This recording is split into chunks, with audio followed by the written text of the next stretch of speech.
SBI CDMൽ നിന്ന് കള്ളനോട്ടുകൾ കണ്ടെത്തിയ സംഭവത്തിൽ 2 പേർ പിടിയിൽ. SBI പൂവച്ചൽ ശാഖയിലെ CDM മെഷീനിൽ കള്ളനോട്ട് നിക്ഷേപിച്ചവരാണ് പിടിയിലായത്. പറണ്ടോട് കീഴ്പാലൂർ വിനോഫ ഭവൻ ഏന്തിവിള വീട്ടിൽ ബിനീഷ്, പറണ്ടോട് മുള്ളൻകല്ല് വിജയഭവനിൽ ജയൻ എന്നിവരെയാണ് കാട്ടാക്കട പോലീസ് അറസ്റ്റ് ചെയ്തത്.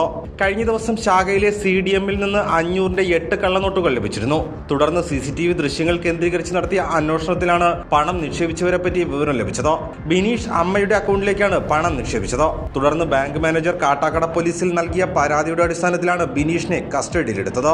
തുടർന്ന് ഇയാളുടെ ബന്ധുവായ ജയന്റെ വീട്ടിൽ നടത്തിയ പരിശോധനയിൽ കള്ളനോട്ടുകൾ അച്ചടിക്കാനുള്ള സംവിധാനങ്ങൾ കണ്ടെത്തി.